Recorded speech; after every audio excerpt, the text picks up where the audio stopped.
আমাকে গত সপ্তাহে একটা চিত্র আমাকে অবাক করে দিয়েছে। স্বামীটা বিদেশ থেকে বছরে বছরে মাসে মাসে অনেক টাকা পাঠাইতো। হঠাৎ করে তার ব্রেন স্ট্রোক করেছে। চোখের মধ্যে কি যেন প্রবলেম হয়েছিল। আইসিইউতে গেল, ডাক্তার দেখালো, চোখের মধ্যে নার্ভ আছে, কি নার্ভের একটা প্রবলেম হয়েছে। ডাক্তার বলছে আপনি দুইটা স্ট্রোক করেছেন, আপনি টের পান নাই। তখন সে ডাক্তার বলল, ডাক্তার আমি তো চোখে দেখতেছি না। ডাক্তার বলল যে আপনি চোখে দেখবেন না, তবে এটা দীর্ঘমেয়াদী চিকিৎসা লাগবে, আপনি একটা কাজ করেন, আপনি দেশে চলে যান। তার কফিল ওই দেশ থেকে সব কিছু গুছিয়ে তাকে দেশে পাঠিয়ে দিল। স্ত্রী আসলো স্বামীকে এয়ারপোর্ট থেকে নেওয়ার জন্য। যখন স্ত্রী দেখলো স্বামী এয়ারপোর্ট থেকে এইভাবে আসতেছে, সাথের মানুষগুলো দেখলো যে তার স্বামী চোখে দেখে না, ধরাধরি করে বাহিরে আনলো। স্ত্রী তার দুইটা, একটা ছেলে একটা মেয়ে সম্ভবত নিয়ে দূরে দাঁড়িয়ে আছে। তখন তাকে বলা হলো, কি ব্যাপার, আপনার স্বামী আসছে, আপনি গাড়ি কোথায়, আপনার স্বামীকে গাড়িতে নেন।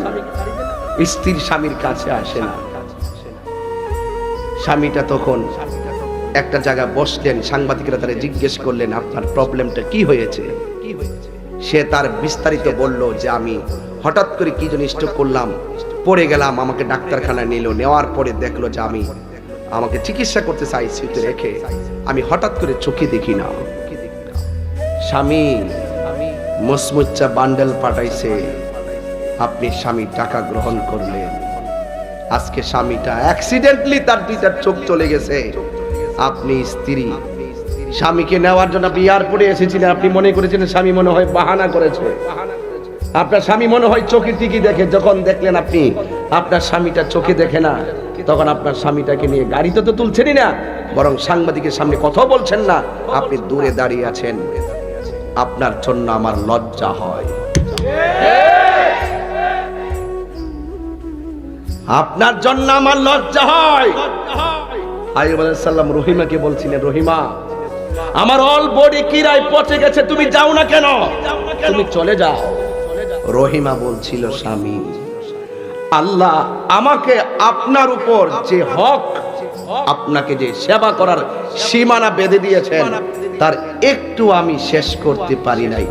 আপনাকে এই অবস্থায় রেখে যাওয়ার তো প্রশ্নই আসে না, বরং আমি আপনাকে একটু আদর করতে চাই। ঠিক আছে, তুমি আমাকে আদর করো। পিঠে গিয়ে পিঠের মধ্যে মুখটা লাগাই দিলেন। আইয়ুব আলাইহিস সালাম বললেন, হ্যাঁ রহিমা, তুমি আমাকে আদরের কথা বলে আমার পিঠের মধ্যে কেন এইভাবে মুখ লাগিয়ে রেখেছো? রহিমা বলছিলেন, স্বামী হে, আমি দেখেছি আপনি শুয়ে থাকতে থাকতে আপনার পিঠটা একদম কিরা দিয়ে পচে গিয়ে গর্ত হয়ে গেছে। আমি আপনাকে আদরের কথা বলে আমার মুখটা লাগিয়ে জিহ্বা দিয়ে গর্ত থেকে ভালোবাসার নামে কিরাগুলা টেনে টেনে বের করেছি। আর তুমি, তোমার স্বামী অন্ধ হয়েছে, অ্যাক্সিডেন্টলি অন্ধ হয়ে গেল, আর তুমি তোমার স্বামীটারে ধরতে চাও না, শরম করে তোমার লজ্জা লাগে। তোমার জন্য আমার লজ্জা লাগে। আজকে বহুত স্বামী দেখা যায় মাসের পর মাস টাকা পাঠায়, খুব ভাল লাগে টাকা না? এই পুরুষ, পুরুষ কাকে বলে? পুরুষ তাকেই বলে যখন সেইদের দিন কাপড় কিনতে চাই বিদেশ, জিজ্ঞাসা করে কাপড়ের দামটা কত, যখন দেখে তার কাপড়ের দামটা বেশি, বেতন পায় 30,000, যখন দেখে তার কাপড়টা কিনলে অনেক টাকা চলে যায়, মা বাবার কথা মনে করে, সন্তানের কথা মনে করে, স্ত্রীর কথা মনে করে, যেই মানুষটা ঈদের নতুন কাপড়টা কিনে না টাকা খরচের ভয়ে, সেই মানুষটার নামই হলো পুরুষ। মনে রাখো, পুরুষ যখন কাঁদে তার চোখের পানিটা ছলনার পানি নয়, এটা বেদনার পানি। এত সহজে পুরুষ কাঁদে না। যখন পুরুষের চোখে পানি আসে, মনে করবা তার কষ্টের এই পানির ব্যাখ্যা এবং ওজন দেওয়ার কোনো থার্মোমিটার নেই।